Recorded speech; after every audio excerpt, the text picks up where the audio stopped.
¿Cómo están? Bienvenidos a su programa, mi amiga la ingeniera Ana Luisa. Esta semana tenemos un programa con temas muy importantes que ustedes lo pueden ir aplicando tanto en su vida cotidiana. Los gobiernos pueden ir formulando sus políticas públicas de acuerdo a las poblaciones vulnerables y los agricultores también pueden ir aplicándolo tanto en sus organizaciones de productores como en sus fincas. Entonces, en el tema de políticas públicas, les voy a estar compartiendo acerca de las desigualdades sociales, de las grandes brechas sociales que se tiene que afrontar en América Latina, siendo los principales perjudicados las poblaciones indígenas y los afrodescendientes. En el tema de economía familiar, les voy a explicar todo acerca de cómo pueden hacer que las y los jóvenes puedan acceder a un empleo juvenil. Para los emprendimientos les voy a explicar cómo poder obtener financiamiento para su negocio, para que empiecen a insertarle más capital y de esa manera el negocio pueda ir creciendo. Y para los agricultores les voy a estar explicando todas las prácticas que ustedes pueden ir implementando en sus fincas para que tu finca se llegue a convertir de una finca tradicional a una finca resiliente. Gracias a las más de 11,000 visualizaciones que tengo cada semana, gracias a los que están compartiendo todo mi contenido y gracias a los que se vienen sumando. Aprovechen el programa, pero lo más importante es que lo apliquen. Gracias.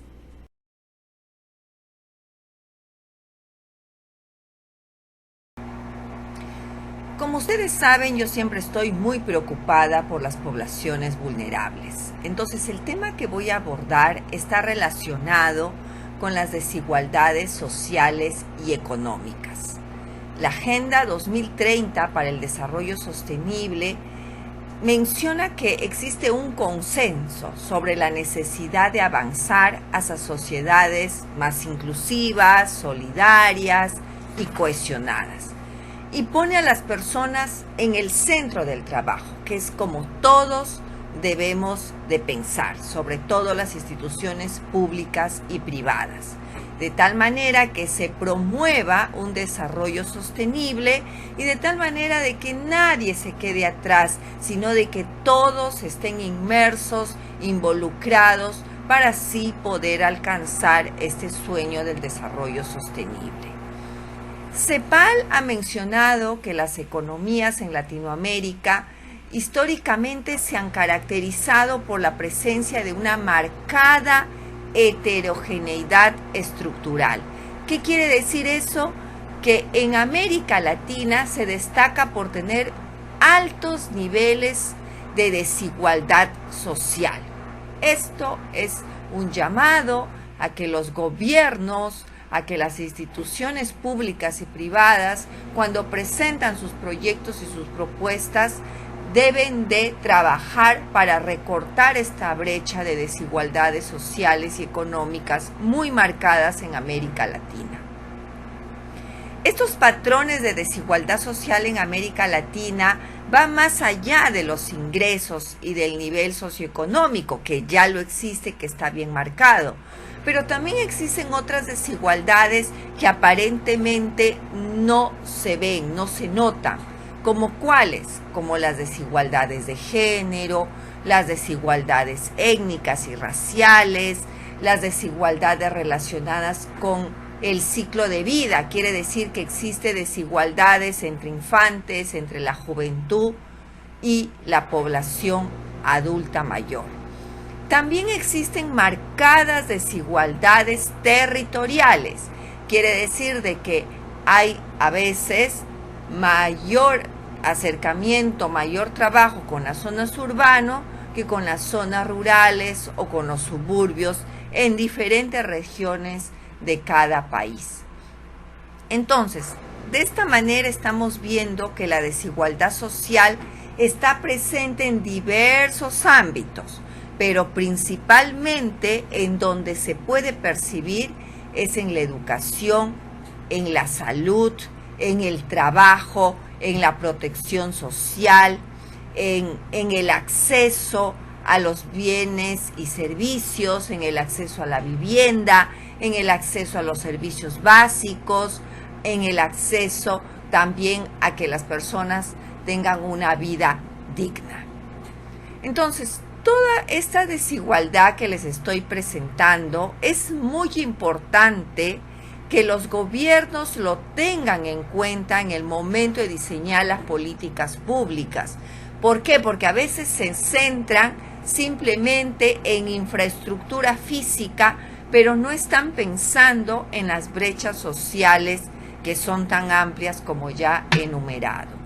Entonces, en vista de que existe esta gran desigualdad, esto impide que exista una efectiva lucha contra la pobreza, porque las barreras de la desigualdad están muy marcadas desde el punto de vista social.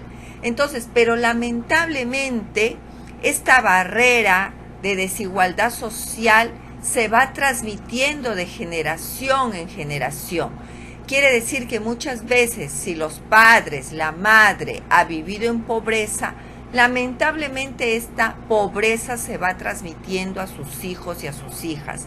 Por eso es importante políticas públicas pensadas en la niñez y en la juventud, porque no se quiere que este patrón de desigualdad se siga repitiendo, continúe generación tras generación. Entonces, también es importante que los gobiernos, al aplicar sus políticas públicas, tengan en cuenta el enfoque de derechos. ¿De qué se trata el enfoque de derechos? El enfoque de derechos busca garantizar al menos un nivel suficiente de bienestar de toda la ciudadanía, de hombres y de mujeres, que puedan acceder a la educación, a la salud, al trabajo, a la protección social, entre otros.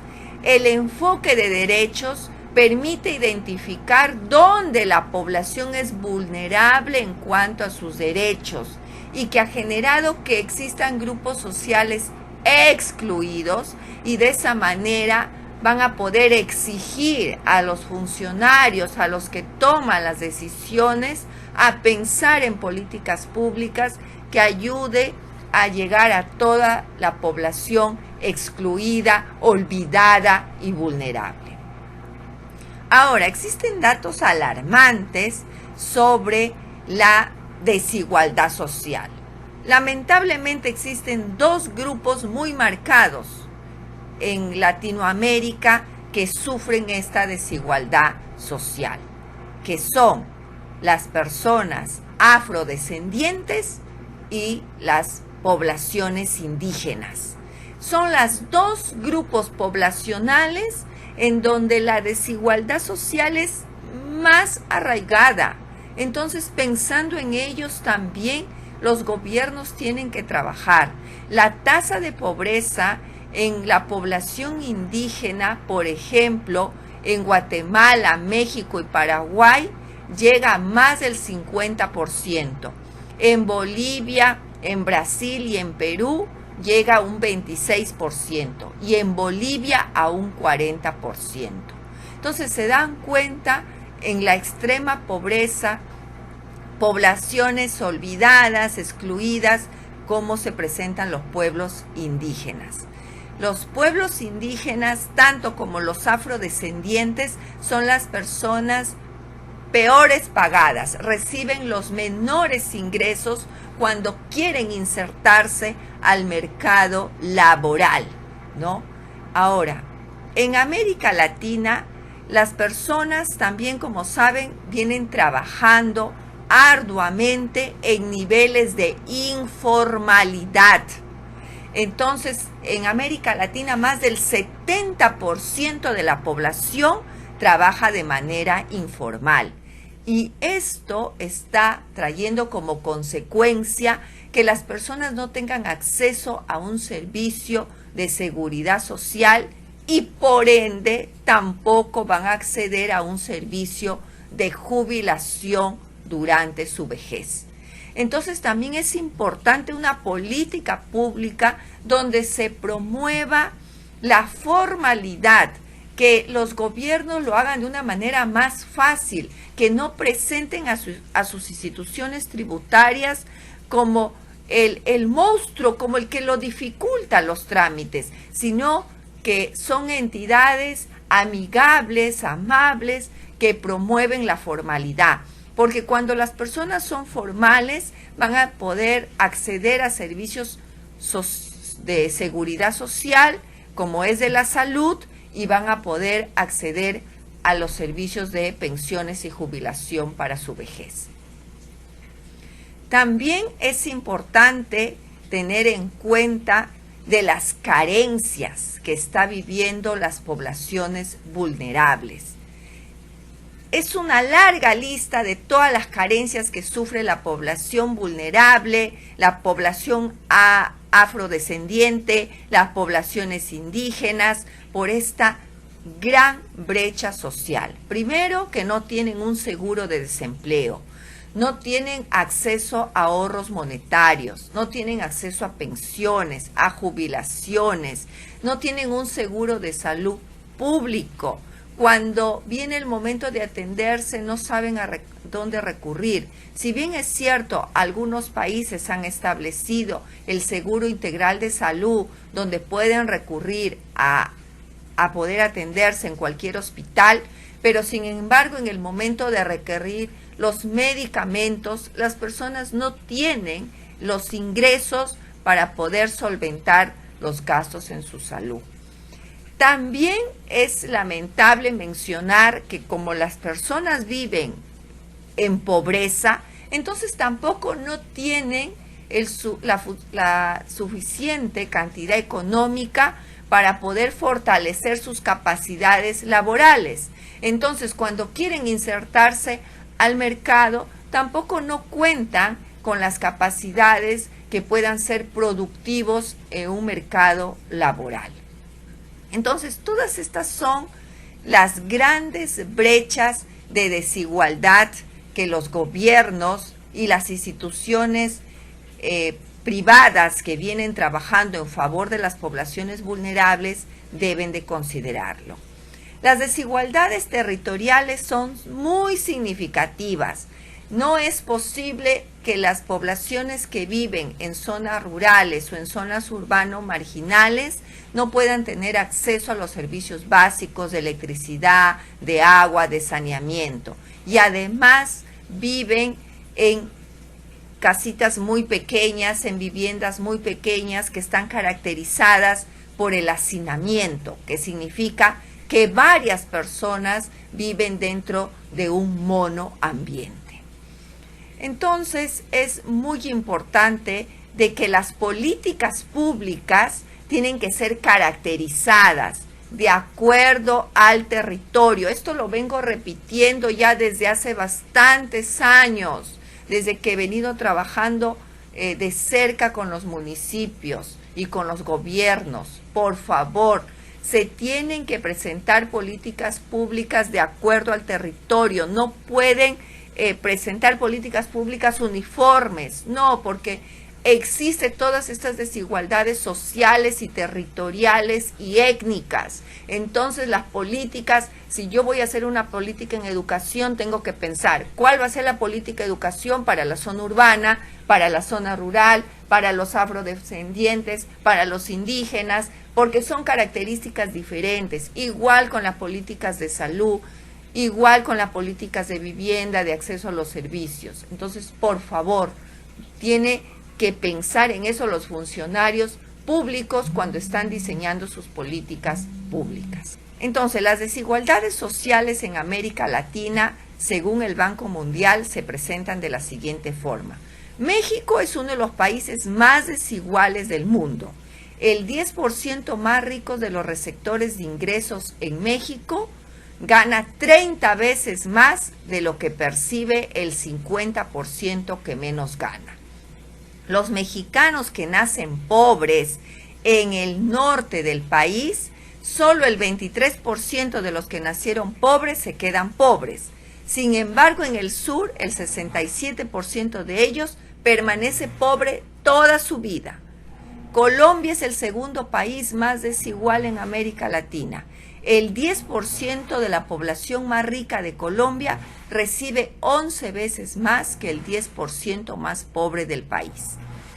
En Perú, la mayoría de peruanos considera muy graves las desigualdades entre ricos y pobres. Existe un 72% de desigualdad entre ricos y pobres en Perú. Entre las zonas urbanas y las zonas rurales existe un 61% de desigualdad.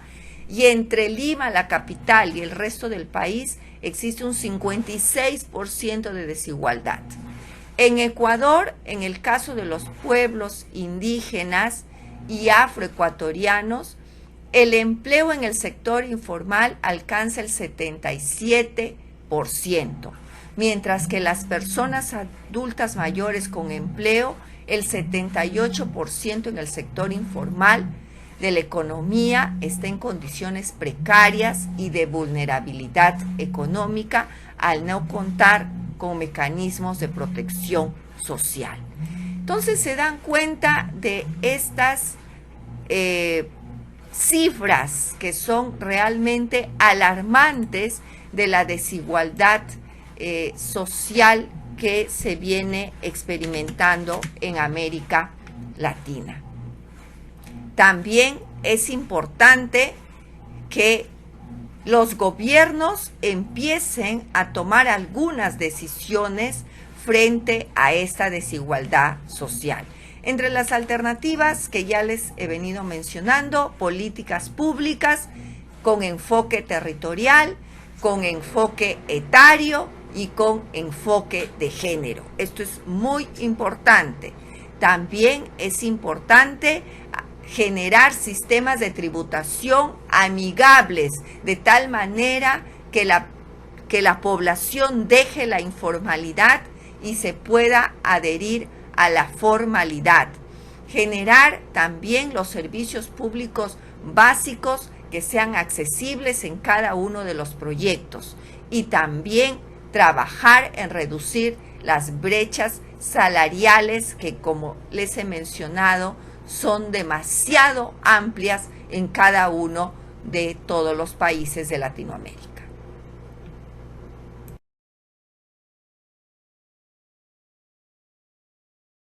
Voy a tratar un tema que es una preocupación, creo, para los padres, las madres de familia y también en sí para todas las instituciones gubernamentales. Y está referido con el empleo juvenil. ¿Cómo hacemos para que los jóvenes se puedan insertar en el campo laboral?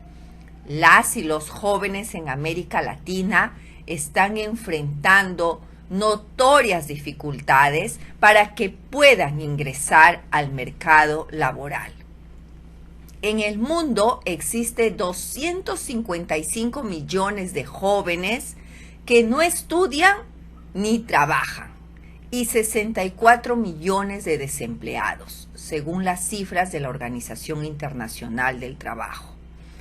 También la Organización Internacional del Trabajo menciona que el segmento juvenil de la población en edad de trabajar está conformado por 104.000 millones de personas que están entre los 15 a los 24 años, de los cuales cerca de 50 millones se encuentran trabajando o están buscando activamente un empleo. En Latinoamérica, el 75% de los jóvenes que está entre los 18 y los 29 años tienen dificultades para encontrar un empleo. Y según la Organización Internacional del Trabajo, en un promedio de 18 países de Latinoamérica, el 34% de las y los jóvenes solo estudia y el 33% solo trabaja. El 13% estudia y trabaja a la vez y 20% ni trabaja ni estudia. Entonces, estas cifras son realmente preocupantes. Las mujeres jóvenes en la condición que no estudian y no trabajan son el 28%, y en el caso de los varones jóvenes es el 11%. Entonces, como pueden notar, las cifras de las mujeres jóvenes que no estudian ni trabajan es más amplio con relación a los varones. Ahora, ¿por qué los jóvenes y las jóvenes tienen dificultad para encontrar un empleo? La primera razón es la falta de experiencia, en un 33%. La segunda razón es el bajo sueldo, en un 19%. Y la tercera razón es el tema del idioma, en el 13%. Como ustedes han podido observar y quizás saben, en la mayoría ahora de requerimientos de empleo te piden que es necesario saber inglés. Entonces, esta también se está convirtiendo en una barrera para los jóvenes latinoamericanos para acceder al empleo. Ahora, ¿cuáles son las temáticas que más se demanda en el tema del empleo? Las temáticas que más están solicitando las empresas es sobre el tema de los temas de administraciones financieras, recursos humanos, el tema jurídico, responsabilidad social, contabilidad, finanzas. Estos temas que les estoy mencionando es muy importante que los tengan en cuenta para que ustedes puedan motivar a que sus hijos y sus hijas puedan seguir estas carreras profesionales o técnicas, porque son los temas que más demandan las empresas. Entonces, las temáticas que más demandan las empresas son en administración financiera, recursos humanos, responsabilidad social, contabilidad, finanzas, en el tema comercial, el tema de marketing, de ventas, community manager, business intelligence, tecnologías de información, producción, manufactura, logística y transporte. Entonces, también es importante un llamado para las y los jóvenes. Si bien es cierto, se cree que ahora los jóvenes tienen mayor acceso al mundo digital, pero lamentablemente están con un acceso muy pasivo. ¿Qué significa un acceso muy pasivo? Que las y los jóvenes actualmente tienen tendencia solamente a recibir información que llega a través de las redes sociales. Están consumiendo información, pero no tienen capacidades activas. ¿Qué significa capacidades activas? Que sean capaces de, por ejemplo, crear videos, manejar archivos, crear y modificar documentos, trabajar lo que son las hojas de cálculo, el famoso manejo del Word, del Excel, del PowerPoint.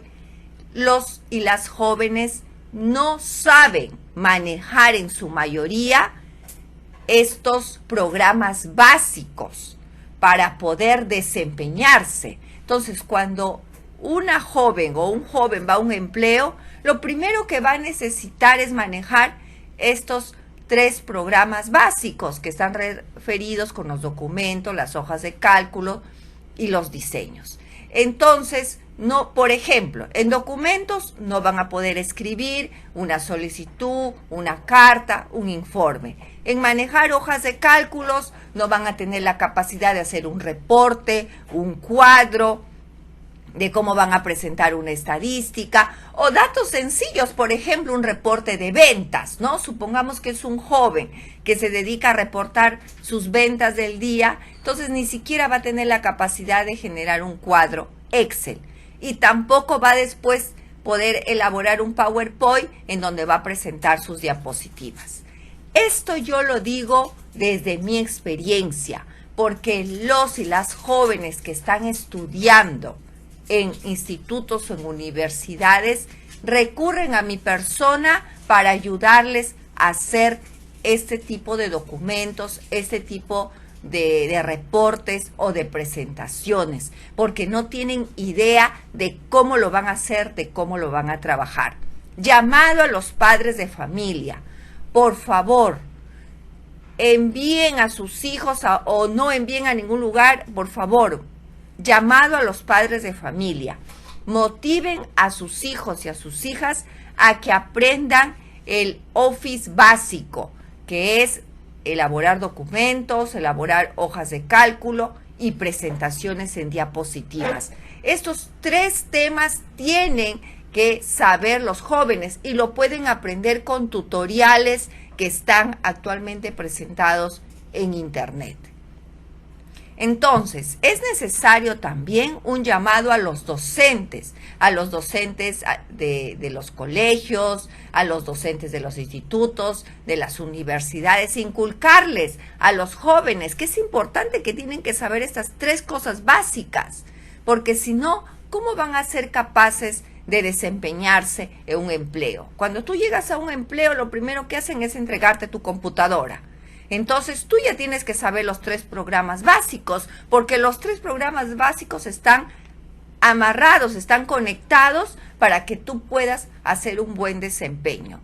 Y lo vuelvo a repetir, lo tengo por experiencia propia, porque he visto compañeros de trabajo que con las justas solamente saben manejar el Word y ya no tienen las otras capacidades. Entonces es muy importante que los y las jóvenes empiecen a desarrollar sus conocimientos digitales, pero de manera activa, no ser receptores pasivos de solamente estar recibiendo los videos de las redes sociales y no tienen idea ni cómo se han generado. ¿Cuáles son también los trabajos más demandados para los jóvenes? Recuerden, en el tema les voy a mencionar tanto para profesiones como para oficios. Está muy demandada el tema de ingeniería de sistemas, ciencias de datos, software, auxiliares administrativos, camareros, camareras, asistentes de ventas, los mozos, las mozas, los que atienden en los restaurantes, diseñadores gráficos. Entonces, esta es una carrera muy rápida que sus hijos, sus hijas pueden aprender. Obreros de la construcción. Ahora de que todos los gobiernos les gusta mucho llenar las ciudades de infraestructura, ahí es donde se necesita obreros, jardineros, enfermeros, enfermeras, recepcionistas. Bastante demanda de recepcionistas en idioma inglés y profesores. También es importante que los y las jóvenes desarrollen sus habilidades blandas. ¿Qué son sus habilidades blandas? Lo que está relacionado con sus actitudes. Ustedes saben que yo tengo un programa de formación de habilidades blandas. Los invito a que puedan matricularse en este programa que tengo de habilidades blandas. Solamente son 7 módulos, puede ser personalizado o grupal y lo puedo hacer virtual o presencial. También es necesario que los y las jóvenes tengan sus habilidades blandas desarrolladas. Primero, la creatividad. Se necesita personas con bastante creatividad, que innoven, que digan sus ideas, qué cosas se puede hacer, qué cosas novedosas se puede trabajar en la empresa. Se necesita también jóvenes positivos que están pensando en que todo va a ser muy bien, van a ser comprometidos, gente que está entusiasmando a los demás. No se necesita gente negativa. Recuérdense que la empresa es un lugar en donde se está produciendo el día a día. Entonces, imagínense si va una persona negativa, entonces no va a contagiar el ánimo. Queremos gente positiva que contagie a los demás. Esto sí se puede, vamos a salir adelante. También es importante que los y las jóvenes manejen el tema de la inteligencia emocional. ¿Qué es la inteligencia más emocional? ¿Cómo puedo manejar mis emociones para llevarme bien con los demás? A veces somos muy temperamentales, Entonces, esto también hay que saber manejar, nuestra forma de ser, nuestras características de la personalidad. También se necesita que los y las jóvenes tengan un pensamiento crítico. ¿Qué significa un pensamiento crítico? Que sean analíticos, estratégicos, que propongan cosas nuevas pero bien pensadas, con una hoja de ruta.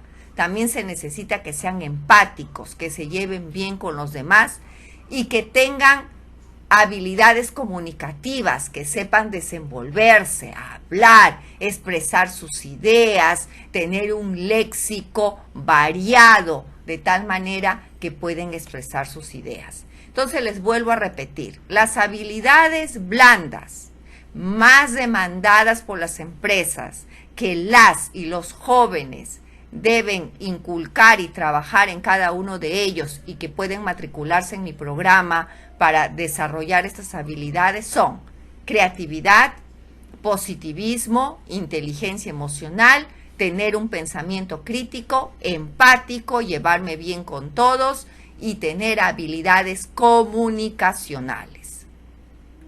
También les vuelvo a repetir, las competencias más buscadas por las empresas es que mínimo el joven, la joven tiene que manejar herramientas como Excel, Word, PowerPoint y al menos saber también todo lo que son programas de edición, de video y de fotografía. Eso es muy importante. Ahora todo el mundo tiene este aparato, el celular, en donde muy bien tú puedes aprender a tomar una foto, a hacer un video, editarlo. Entonces, de esa manera vamos a ayudar a que los jóvenes puedan insertarse en el mercado laboral y romper esta barrera que no están siendo competitivos y que no pueden ser aceptados en las empresas.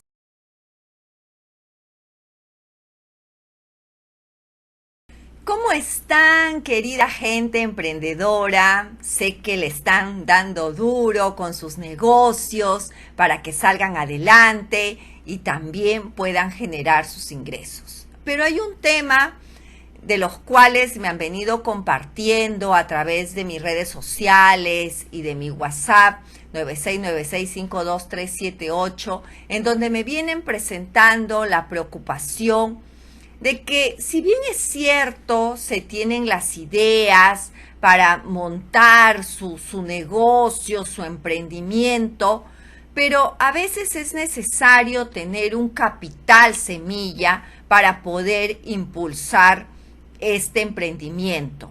Personalmente, siempre estoy brindando asesoría a varios emprendimientos y algunos emprendimientos es verdad que necesitan financiamiento y hay otros que no.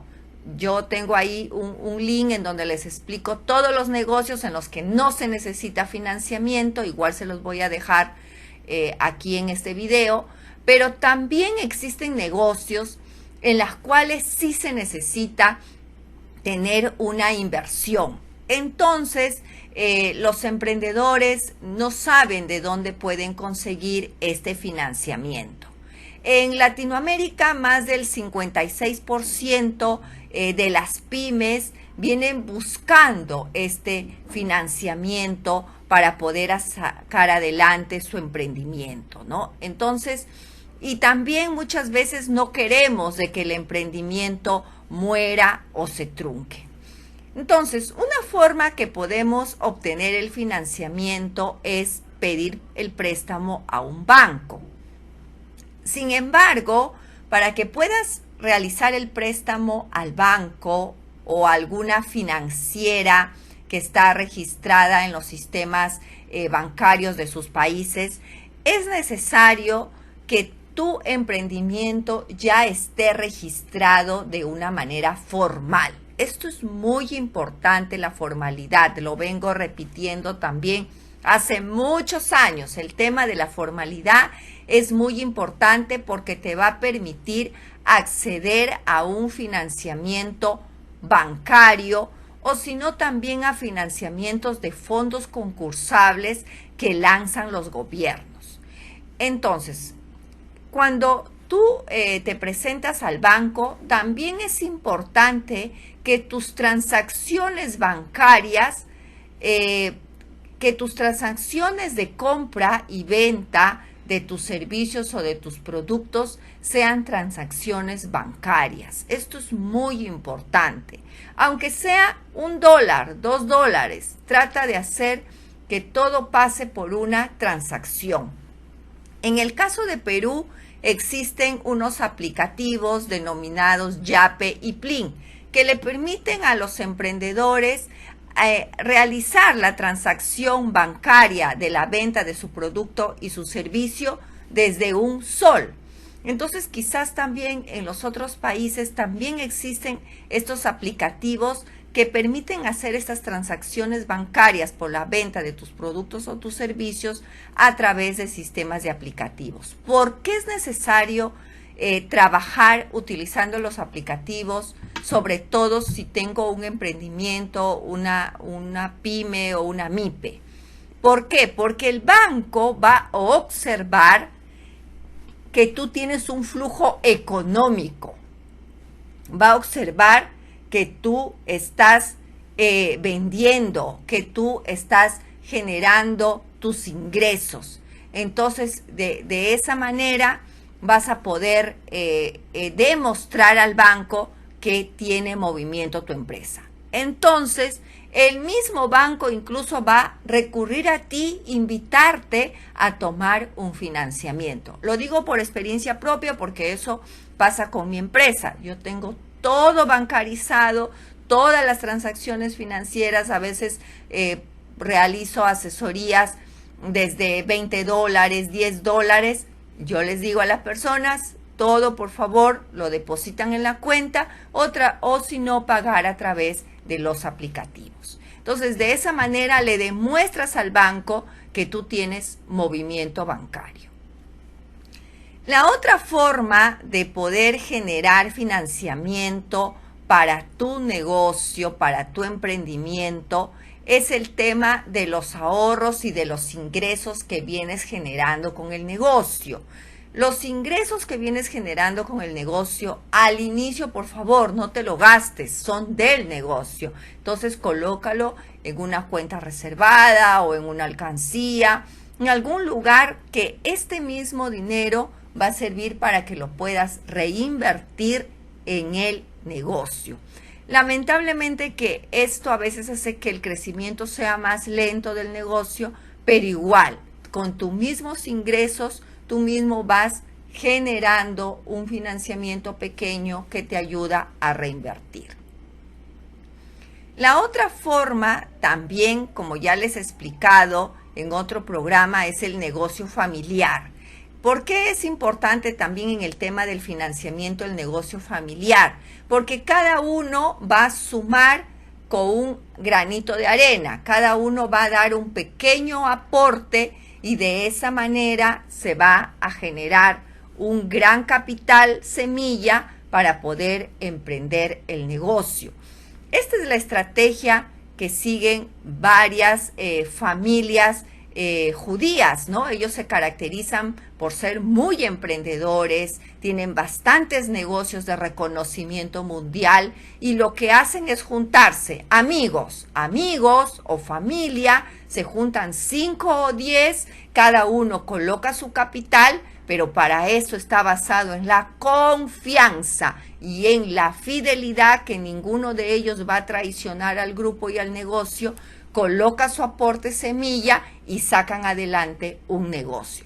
Si conoces amigos de confianza, familia de confianza, con la cual se pueden unir estos capitales, este capital semilla, entonces pueden también financiar su propio negocio. También otra forma es, ustedes saben de que ahora se puede hacer esta campaña de recaudar financiamiento, ¿no? A través de pequeñas inversiones. Por ejemplo, tú puedes lanzar un producto al mercado y empezar hacer recaudaciones de dinero, de gente que quiere, que se suma a tu idea, a tu emprendimiento. Entonces puedes pedir como colectas, apoyos o amigos. Mira, yo quiero, mi emprendimiento se trata de crear esta máquina, mi emprendimiento se trata, por ejemplo, de ayudar a la conservación del ambiente, de cuidar a los animales. Entonces hay gente que también se suma a dar pequeñas donaciones y de esa manera consigues el financiamiento. También existen varios fondos concursables que se están denominados fondos concursables para incubación de emprendimientos. Entonces allí también se pueden presentar con tu plan de negocios. Estaba recordando que hace 10 años, cuando trabajaba de coordinadora académica de la profesión de administración de empresas, motivé mucho a que mis estudiantes se presenten a estos fondos concursables que normalmente organizan estas grandes empresas multinacionales como Coca-Cola, Movistar, el Grupo Romero y varios. Entonces ellos siempre tienen estos fondos concursables en donde los jóvenes, las jóvenes pueden presentar su emprendimiento, su plan de negocio para que puedan acceder a pequeños fondos de donación. Y la otra forma también es que existen inversores privados, gente que tiene mucha plata, que son muy millonarios, que son los llamados los business angels o ángeles de los negocios, que es gente que cree en los emprendimientos de las y los jóvenes. Entonces como que pueden otorgarle una pequeña donación en base a tu plan de negocio del emprendimiento que estás pensando realizar, ¿no? Otra forma también que pueden hacer es participar también en algunos fondos concursables que tiene el gobierno, las entidades públicas. También he visto que algunas universidades están lanzando estos fondos concursables para emprendimientos, para los estudiantes universitarios. Entonces, si tú eres un joven universitario, te puedes juntar con tus amigos, con tu amiga y presentar algún plan de negocio ante tu universidad para que pueda ser financiado y recibir esta subvención por parte de tu universidad. Entonces ya les he compartido muchas ideas de cómo ustedes pueden acceder a estos financiamientos para sus emprendimientos.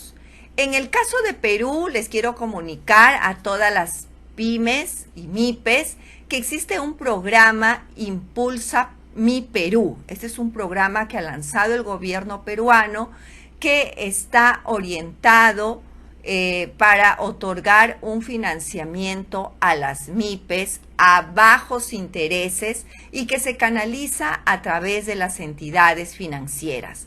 Para esto es muy importante que el emprendimiento esté formalizado. Entonces, si tú eres una MIPE que estás formalizada, que tienes movimientos bancarios, puedes acercarte a alguna entidad financiera que está dentro del programa Impulsa Mi Perú y puedes acceder también a estos créditos. Unos datos finales que quiero compartirles: el porcentaje de pequeñas y medianas empresas que acceden a un crédito en Latinoamérica. En Argentina, el 20% de las MIPES acceden a un crédito, en Brasil el 13%, en Bolivia el 14%, en México el 25% y en Perú solamente el 6%. Por eso es muy importante que los emprendimientos peruanos puedan aprovechar este programa Impulsa Mi Perú.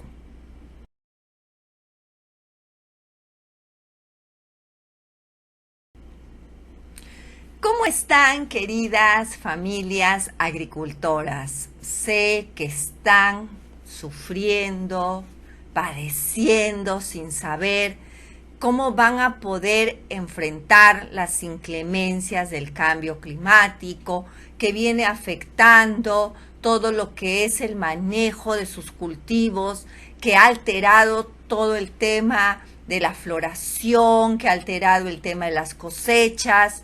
En algunos lugares incluso están afectados por sequías, por inundaciones. Entonces el cambio climático está afectando a todas las familias rurales, a sus agroecosistemas y su producción agrícola principalmente, ¿no? Entonces, por eso es muy importante, querida familia agricultora, que ustedes empiecen a adoptar las prácticas de adaptación frente al cambio climático. Ese es el tema que hoy les voy a compartir. Es muy importante que ustedes empiecen a implementar las prácticas de adaptación frente al cambio climático en sus fincas. ¿Por qué? Porque de esa manera ustedes van a estar preparados para enfrentar los efectos negativos del cambio climático. Entonces, una opción viable para ustedes, familias agricultoras, son las estrategias de adaptación basada en ecosistemas. ¿De qué se trata esta adaptación basada en ecosistemas? Son prácticas en las cuales ustedes van a aprovechar los recursos naturales y los servicios ecosistémicos para que ustedes puedan enfrentar los efectos adversos del cambio climático. ¿Cómo? Entonces, ustedes van a empezar a trabajar para que sus fincas, que son tradicionales, se conviertan en fincas resilientes.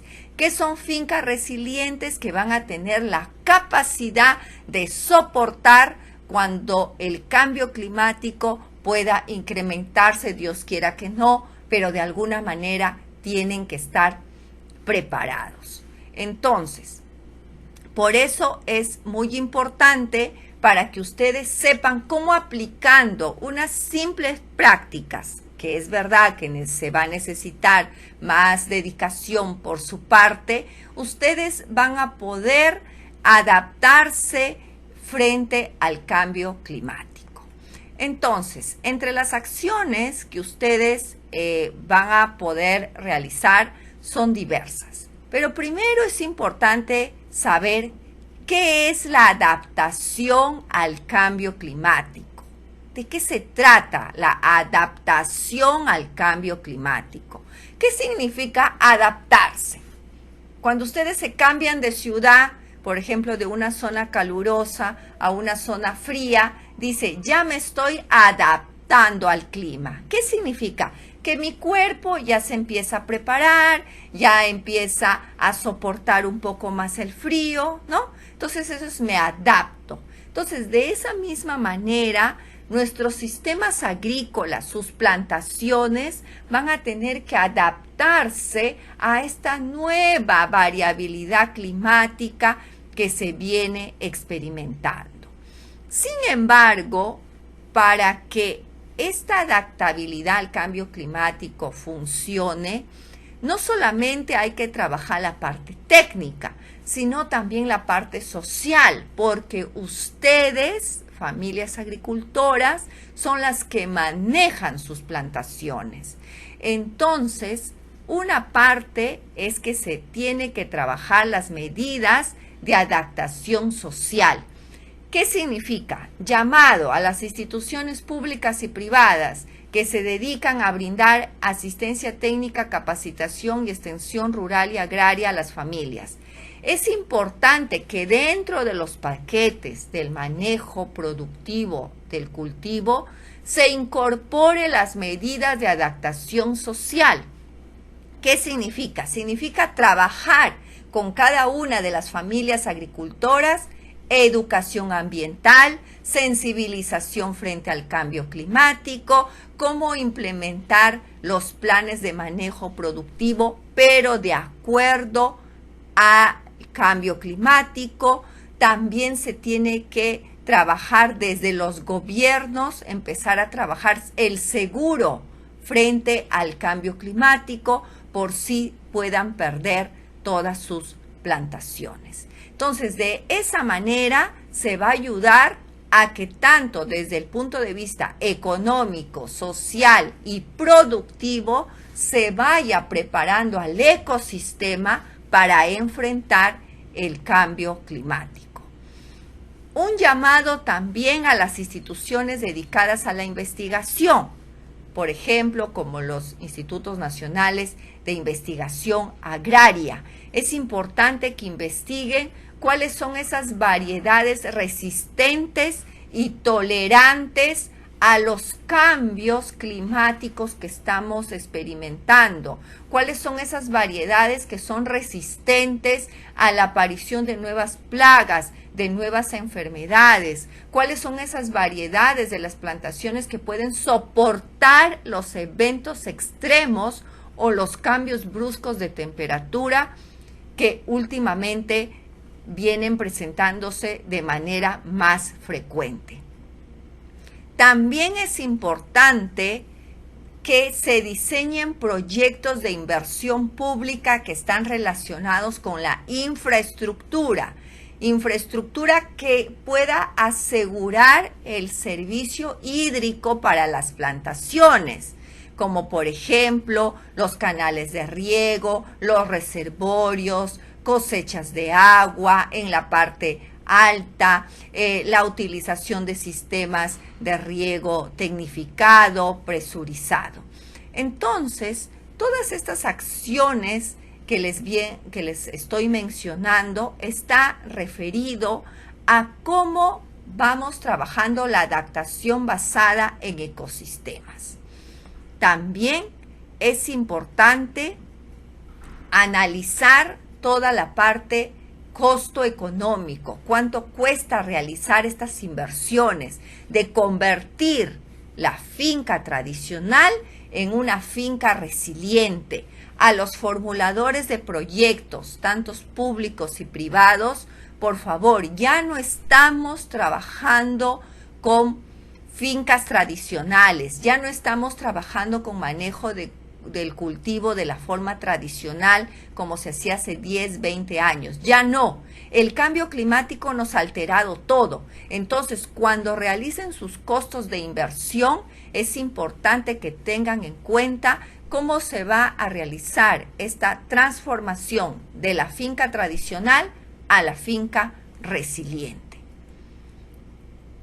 También es importante que se trabajen las prácticas de conservación, restauración y manejo sostenible de los ecosistemas. Todo eso es la adaptación basada en ecosistemas, cuando se tiene en cuenta de que es importante que se tiene que trabajar todas las actividades de conservación, de restauración y manejo sostenible, y muy importante, centrado en la persona, porque son los agricultores, las familias agricultoras, aquellas que tienen que adaptarse a implementar estas nuevas prácticas de acuerdo al cambio climático.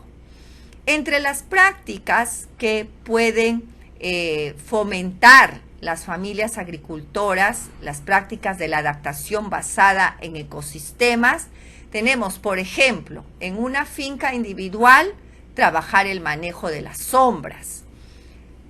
Recuerden, incluir árboles dentro de sus fincas. Yo cuando he visitado los cacaotales, los cafetales, son monocultivos, no tienen ni un árbol.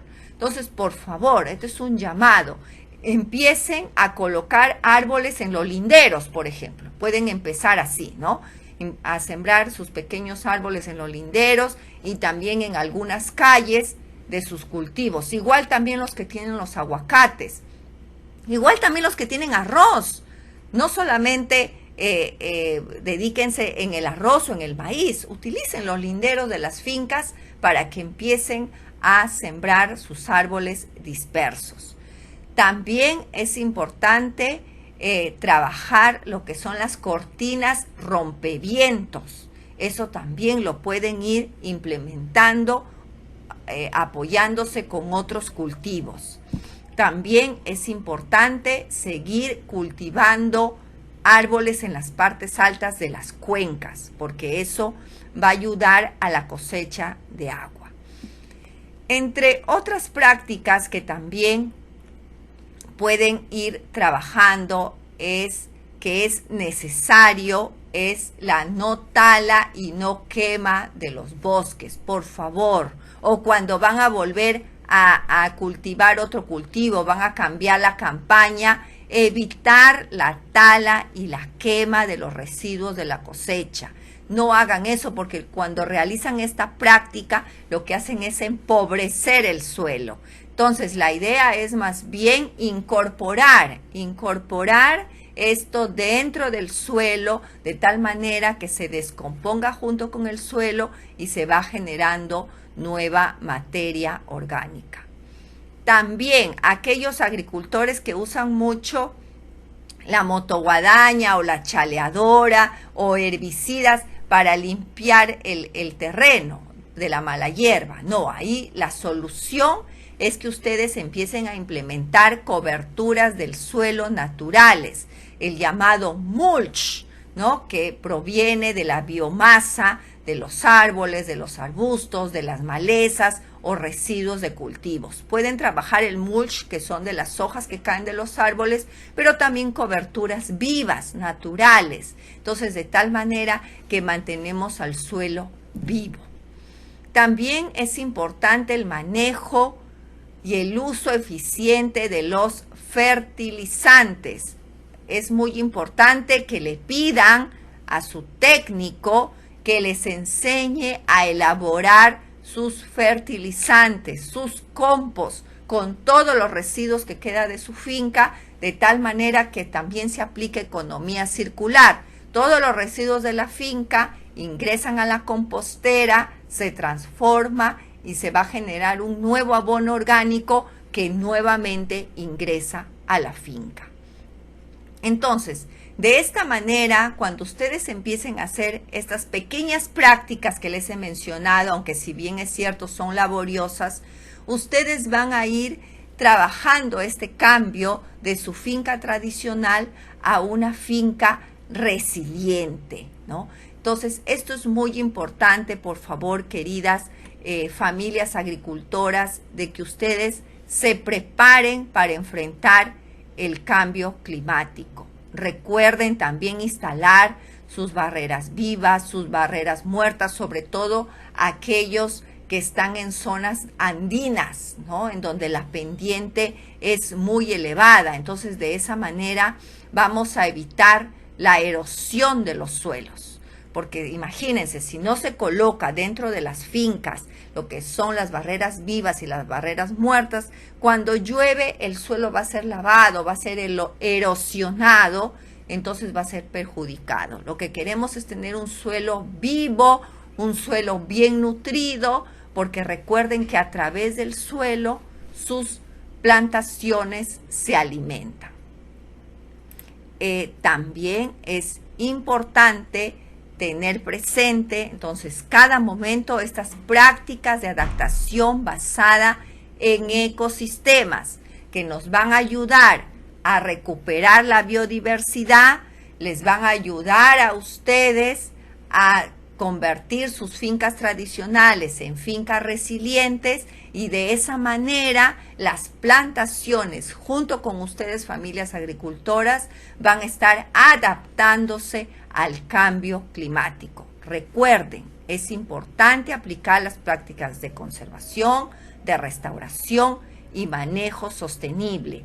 Y estos conocimientos los tiene que manejar actualmente las personas dedicadas a la extensión rural y agraria. Ustedes ahora se lo van a exigir a su técnico que, por favor, técnico, ayúdame a convertir mi finca tradicional en una finca resiliente, porque no quiero que cuando venga el cambio climático me afecte, me perjudique, porque yo quiero seguir cosechando bastante. Así tienen que decirle ustedes, agricultores, a sus técnicos. Entonces, de esa manera va a permitir que ustedes estén preparados frente a las inclemencias del clima, que puede ser una sequía, una inundación o la aparición de nuevas plagas y enfermedades. Y también un llamado a los institutos nacionales de investigación a ir generando y descubriendo nuevas variedades de plantas que sean resistentes a las altas temperaturas, a las sequías, que sean resistentes a todas estas características climáticas que pueden venir.